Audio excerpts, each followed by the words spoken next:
Baik, Assalamualaikum Ustaz, Assalamualaikum warahmatullahi wabarakatuh. Saya ingin bertanya, Uri dan As'al, apakah boleh kita baca Al-Quran pada saat salat malam? Hukumnya gimana Ustaz? Ya, tentu saja harus ini. Mungkin mushaf ini maksudnya. Ya, sa'ala sa'il ma hukmu qira'atul mushaf 'inda salatit tahajjud. Wa yusalli salatat tahajjud wa ma'ahu al-mushaf, yaqra ma'al mushaf. Wa ma hukmu dhalika? Falyatafaddal mashkuran man yatafaddal bil ijabah. تفضل طبعا تفضل أوامرهم شورى بينهم يبدأ من الشيخ أحمد عصام تفضل. بسم الله الرحمن الرحيم. بالنسبة لهذا السؤال وهو متكرر جدا خصوصا في رمضان، ولكن الحمد لله هو السائل يسأل الآن في شهر صفر الآن في صفر. نعم، فالحمد لله استعداد يعني. طيب الحمد لله، هذا يدل على وجود الهمة. الحمد لله رب العالمين، أعاننا الله وإياكم.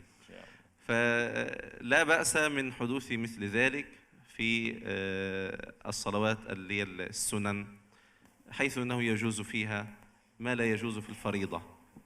السنن يجوز فيها الجلوس مع استطاعتك للقيام، السنن يجوز فيها ركوب الدابة مع هذا يمكن سنة مهجورة.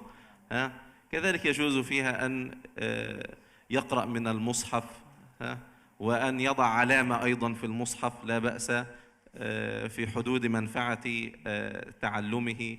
وكان بعض الصحابة وبعض العلماء يستعين على الليل في قراءة القرآن وفي القيام بالقرآن، فإذا وجد مسألة علمية تحتاج إلى بحث أو تعينه على دليل ما، وضع علامة وهو يصلي أو إشارة فيها، فلا بأس من ذلك. لكن إذا كنا نصلي جماعة في مسجد يعني أو في رمضان يعني، فالأولى طبعا أن يكون الإمام حافظا حتى يكون قدوة للآخرين. نعم.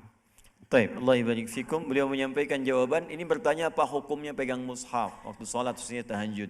Ya, beliau menyampaikan tahajud itu masuk dalam salat sunnah dan ada perbedaan khusus yang spesial antara sunnah dengan fardu yang tidak berlaku kemudian di salat fardu bisa berlaku di salat sunnah. Ya, misal dalam salat fardu orang yang mampu berdiri tidak boleh duduk. Ya, tidak boleh duduk dan bisa dianggap batal salatnya. Adapun dalam salat sunnah dia bisa duduk. Ya, jadi yang tidak berlaku di salat fardu boleh berlaku di salat sunnah. Dalam salat fardu misalnya ketika Anda salat tidak bisa Anda memegang mushaf. Ya, apalagi dalam salat sendirian, apalagi jadi imam misalnya. Dalam salat sunnah itu diperkenankan jika ada di dalamnya maksud-maksud tertentu yang membantu kemudian kekhusyuan salat atau membantu amalan-amalan kita yang di luar itu yang sedang ditargetkan. Misal Anda sedang targetnya ingin murajaah, kan? Anda targetnya ingin mengulang hafalan, Anda ingin menyimak bacaan imam. Dalam salat-salat sunnah itu diperkenankan sepanjang itu tidak mengganggu kekhusyuan dalam salatnya. Namun demikian untuk yang jadi imam maka yang diutamakan yang hafal yang tidak megang mushaf. Jadi diutamakan yang hafal imam karena syarat imam salah satunya adalah dia hafal apa yang dibacakan. Kalau nggak hafal kenapa jadi imam? Dan supaya tambahan sedikit tidak menimbulkan persoalan di makmumnya, ya begitu imam pegang mushaf, makmumnya komentar, imam aja masih nyontek, apalagi saya gitu kan, bisa. Nah itu jadi hal-hal demikian itu bisa diutamakan.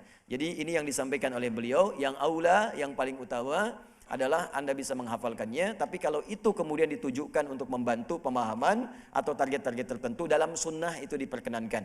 Bahkan para ulama dulu, kata Syekh Ahmad Yassam, ulama-ulama dulu itu juga sering memberikan tanda pada ayat-ayat yang setengah mereka pelajari. Misal, sedang berhenti di Al-Baqarah ayat 30 diberi tanda oleh mereka. Ketika sulit memahaminya dibawa dalam salat malam atau dalam salat tertentu. Mereka salat, minta petunjuk kepada Allah memahaminya. Setelah itu kemudian datanglah kemudian jawaban-jawaban dari Allah memberikan isyarat-isyarat demikian maknanya. Ini banyak sekali yang dipraktikkan oleh para ulama, termasuk Al-Imam Al-Bukhari ketika akan menuliskan setiap satu dari hadisnya, maka beliau salat terlebih dahulu, kemudian kalau tenang beliau kemudian tuliskan untuk meneruskan tulisan hadisnya. Sebagian dituliskan di Makkah Masjidil Haram, disempurnakan kemudian di Masjid Nabawi selama 16 tahun kurang lebih. Ya Allah Ta'ala a'lam.